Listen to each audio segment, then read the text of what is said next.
தமிழ்நாட்டில் பெய்து வரும் கனமழையினால் நீர்நிலைகள் நிரம்பி வழிவதுடன் பல இடங்களில் குடியிருப்புகளை தண்ணீர் சூழ்ந்திருப்பதால் மக்கள் பாதிக்கப்பட்டிருக்கின்றனர். ஈரோடு மாநகர் மற்றும் சுற்றுவட்டார பகுதிகளில் இடி மின்னலுடன் கனமழை பெய்தது. இதனால் சாலைகளில் வெள்ளம் பெருக்கெடுத்து ஓடியது. ஈரோடு சென்னிமலை சாலை, ரயில் நிலையம் உள்ளிட்ட இடங்களில் சாலைகளில் மழைநீர் தேங்கியதால் வாகன ஓட்டிகள் சிரமத்திற்கு ஆளாகினர். கொல்லம்பாளையம் ரயில்வே சுரங்கப்பாதையில் போக்குவரத்து பாதிக்கப்பட்டு வாகன நெரிசல் ஏற்பட்டது.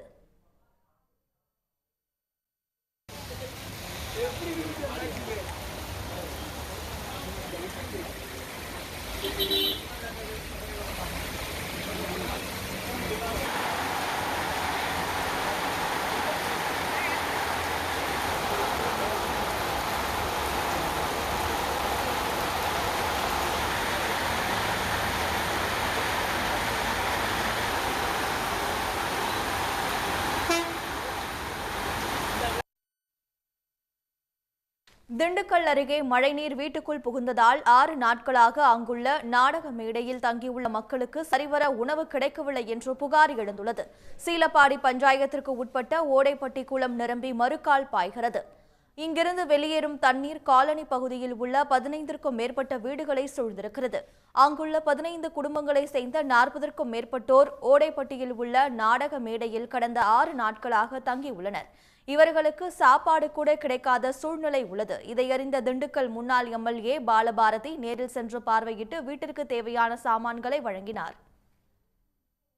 பிள்ளைங்க சின்ன சின்ன பிள்ளைகளா இருக்காங்க. பக்கத்துல வீட்டுலயும் சின்ன சின்ன பிள்ளைகளா இருக்காங்க. எங்க வீட்டுல வயசு பிள்ளைங்க இருக்காங்க. தண்ணி வந்துருச்சுங்க. தண்ணி வந்து நாங்கள் ஒரு போத்துருக்கு நாடகமேட்டில் தான் இருக்கிறோம். ஒரு போத்துருக்கு போர்வை எடுக்க போனால் அதெல்லாம் பாம்பு படுத்துருந்துச்சுங்க. நட்டுவாக்களி தேலுன்னு டெய்லியும் ஒவ்வொன்றும் அடிச்சுக்கிட்டு தாங்க இருக்கேன். பாம்பு 2 நாளில் தண்ணி பாம்பு அடித்தாங்க. எங்கள் பிள்ளைய பயந்துக்கிட்டு வீட்டுக்கே வர மாட்டேங்குதுங்க. எங்களுக்கு தண்ணியை வெளியேற்றுறதுக்கு ஒரு வழி பண்ணுங்க.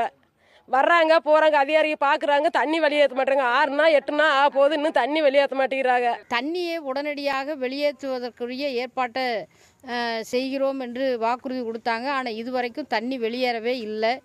15 குடும்பமும் அருந்ததியர் சமுதாயத்தை சார்ந்த கையில் ஒரு பைசா கூட இல்லாத ஒரு ஏழ்மையான வறுமையான மக்கள். அந்த பெண் குழந்தைகள் கல்லூரிக்கு போவதற்கு குளிப்பதற்கு கூட தண்ணீர் இல்லாமல், அதுக்கான இடமும் இல்லாமல் பொது கலைமேடையிலேயே ஊரினுடைய மந்தையில் இந்த 6 நாளாக இருப்பது என்பது மிகவும் வருந்துவதற்குரிய ஒரு செய்தியாகும். ராமநாதபுரம் மாவட்டத்தில் பெய்த கனமழை காரணமாக புகழ்பெற்ற உத்தரசோகமங்கை கோவில் பிரகாரம் மற்றும் வளாகம் முழுவதும் தண்ணீர் தேங்கியுள்ளது. இதனால் பக்தர்கள் சென்று தரிசனம் செய்வதில் சிரமம் ஏற்பட்டுள்ளது. மழைக்காலங்களில் கோவில் தளத்தில் தண்ணீர் கசிவு ஏற்படுவதை தடுக்க அறநிலையத்துறை நடவடிக்கை எடுக்க வேண்டும் என்று வலியுறுத்தியுள்ளனர். ஈரோடு மாவட்டம் பவானி மற்றும் அதன் சுற்று வட்டாரத்தில் 1 மணி நேரம் மிதமான மழை பெய்தது. இதேபோல் நாமக்கல் மாவட்டம் குமாரபாளையத்தில் பெய்த மழையினால் மக்கள் மகிழ்ச்சி அடைந்தனர். சிதம்பரம், கும்பகோணம் உள்ளிட்ட இடங்களிலும் பரவலாக மழை பெய்துள்ளது. உடனுக்குடன் செய்திகளை தெரிந்து கொள்ள சன் நியூஸ் பெல் ஐகானை கிளிக் பண்ணுங்க.